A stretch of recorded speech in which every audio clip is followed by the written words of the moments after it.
کہ باغ فدق کیا ہے؟ نوجوان سوال کرتے ہیں، تو یاد رکھیے گا باغ فدق ایک پراپرٹی ہے، ایک باغ ہے، ایک جاگیر ہے، یہ ایک پراپرٹی تھی، ایک باغ تھا جو حضور علیہ السلام تک مال غنیمت کے ذریعے نہیں، مال فے کے ذریعے پہنچا۔ حضور علیہ السلام کے ذاتی تصرف میں تھا یہ باغ، اسی سے حضور علیہ السلام اپنے اہل بیت اطہار پر اور دیگر معاملات میں خرچ بھی فرمایا کرتے۔ جب حضور علیہ السلام کا ظاہری حیات طیبہ کے بعد، حضور علیہ السلام کی حیات مبارک کا یہ انداز اپنانے کے بعد جس میں حضور آج زندہ ہے، حضور کی ظاہری حیات طیبہ کے بعد سیدہ کائنات،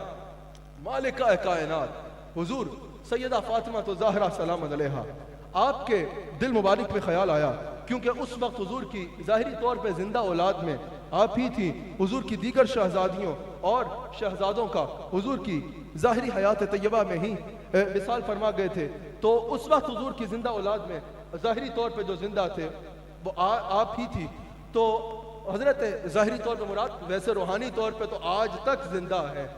تو حضرت سیدہ کائنات سلام علیہ کے دل میں خیال آیا کہ یہ باغ فتح جو تھا یہ حضور علیہ السلام کے ذاتی تصرف اور ملکیت میں تھا۔ تو قرآن کریم کا فرمان ہے، قرآن میں اللہ کریم نے ارشاد فرمایا ہے کہ والد کے مال کی جو وراثت میں جو پہلا حق ہے وہ اولاد کا ہے۔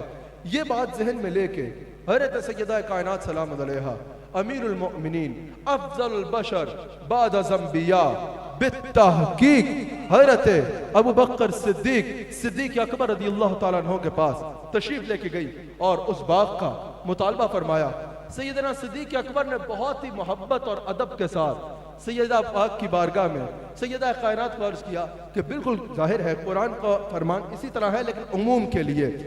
کے لیے باقی لوگوں کے لیے قرآن کا فرمان عموم کے لیے اسی طرح ہے کہ والد کے مال کا جو وراثت میں سب سے پہلا حق ہے وہ اولاد کا ہے، لیکن آپ نے بتایا کہ یہاں پر تخصیص ہے کیونکہ حضور علیہ السلام کی حدیث موجود ہے۔ حضور علیہ السلام نے ارشاد فرمایا کہ انبیاء کا جو مال ہے وہ وراثت نہیں ہوتا بلکہ وہ صدقہ ہوتا ہے، اور صدقہ اہل بیت اطہار کے لیے نہیں ہے، صدقہ اہل بیت اطہار کے لیے نہیں ہے۔ جیسے ہی حضور سیدہ کائنات سلام علیہا نے اپنے بابا کا فرمان سنا، فوراً اسے قبول فرمایا اور اپنے بابا کے فرمان، اپنے بابا کی حدیث میں سر تسلیم خم فرمایا۔ اب یہاں یہ ذہن میں رکھیے گا، بہت توجہ سے میری بات سنیے گا، حضور علیہ السلام کی کئی احادیث ایسی ہیں جو حضور علیہ السلام نے مسجد نبوی میں ارشاد فرمائی۔ حضور علیہ السلام کی کئی احادیث ایسی ہیں جو حضور نے مجلس صحابہ میں ارشاد فرمائی۔ حضور علیہ السلام کی کئی احادیث ایسی ہیں جو حضور نے سفر میں اسفار میں ارشاد فرمائی۔ حضور علیہ السلام کی کئی احادیث ایسی ہیں جو حضور علیہ السلام نے غزوات میں ارشاد فرمائی۔ اب ضروری نہیں ہے کہ یہ ساری احادیث حضور نے گھر میں بھی ارشاد فرمائی ہوں، اور ضروری نہیں ہے کہ اہل بیت اطہار تک ساری احادیث پہنچی ہوں، اور حضور کی کئی احادیث ایسی ہیں جو حضور علیہ السلام نے گھر میں ارشاد فرمائی۔ ضروری نہیں ہے کہ وہی احادیث حضور علیہ السلام نے مجلس صحابہ میں بھی ارشاد فرمائی ہوں۔ جیسے یہ حدیث تھی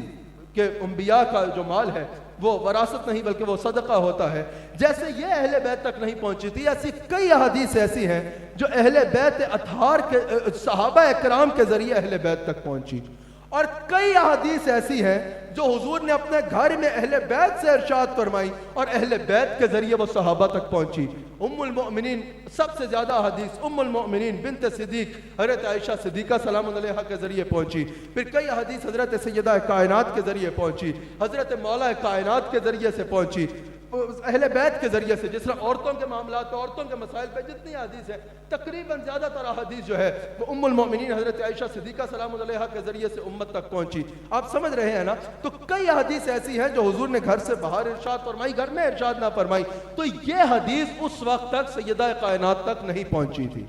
بڑا غور سے میری بات سنیے،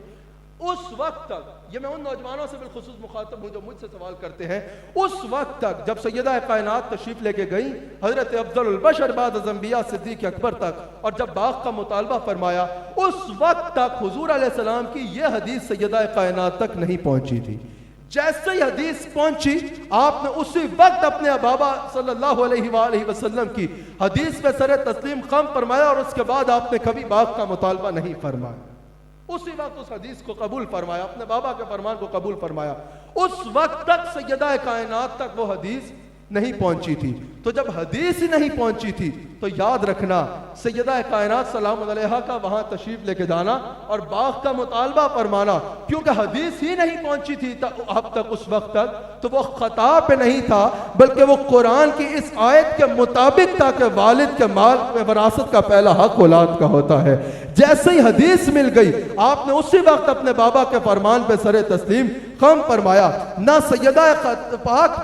سیدہ کائنات جانے میں خطا پر تھی کیونکہ اس وقت تک آپ تک حدیث نہیں پہنچی تھی، اور نہ صدیق اکبر خطا پہ تھے سیدہ کائنات تک حدیث پہنچانے میں، سیدہ کائنات تک حضور کی وہ حدیث پہنچانے میں صدیق اکبر بھی خطا پر نہیں تھے، اور کیونکہ حدیث ہی نہیں پہنچی تھی آپ تک تو وہاں جا کے مطالبہ کرنے میں اس وقت تک سیدہ کائنات بھی خطا پہ نہیں تھی۔ میرا جملہ اپنے تختیہ دل پہ لکھ لو، نہ سیدہ کائنات خطا پہ تھی نہ صدیق اکبر خطا پہ تھے، بلکہ خطا پہ وہ ہے جو ان دونوں میں سے کسی کی طرف بھی خطا کو منسوب کرتا ہے۔ نہ سیدہ کائنات خطا پر نہ صدیق اکبر خطا پر وہ ہے جو ان دونوں میں سے کسی کی طرف بھی خطا منسوب کرتا ہے، ورنہ یاد رکھنا سیدہ زہرا خطا پر نہیں، سیدہ زہرا خدا اور مصطفیٰ کی رضا پہ ہے، خطا کا نہیں،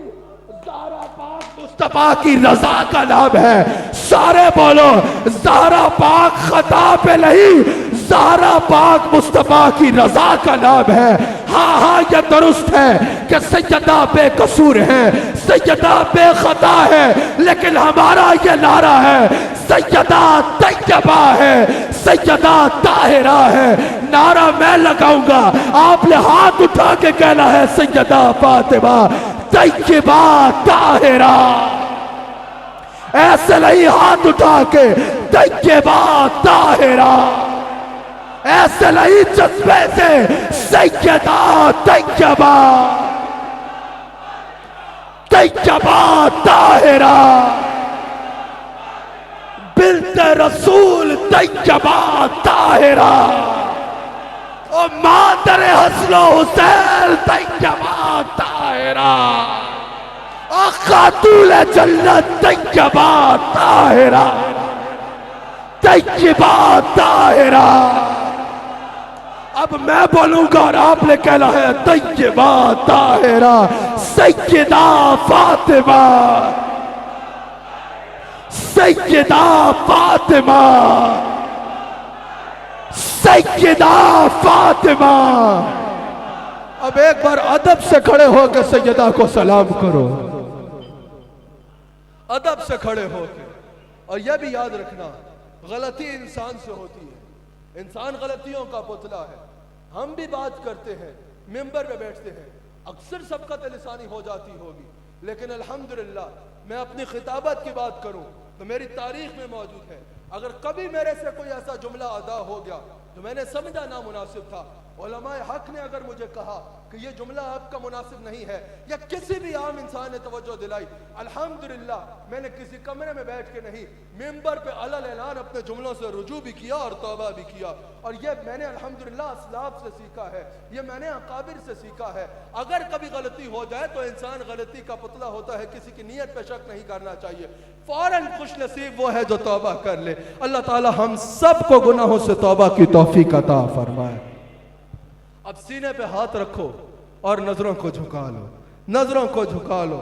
نظروں کو جھکا لو، اور بنت رسول کو سلام کرو، حسن و حسین کی ماں کو سلام کرو۔ لوگ کہتے ہیں حسین کے کردار پہ ہزاروں سلام، میں کہتا ہوں کھربوں سلام حسین کے کردار پہ، لیکن اس گود کو بھی سلام کرو جس گود سے حسین کو کردار ملا ہے۔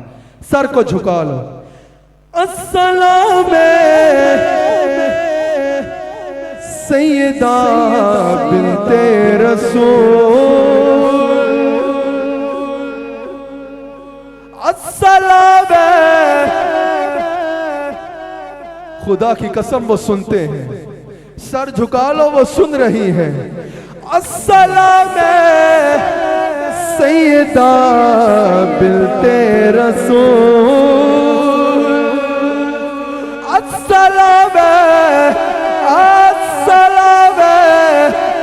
سیدہ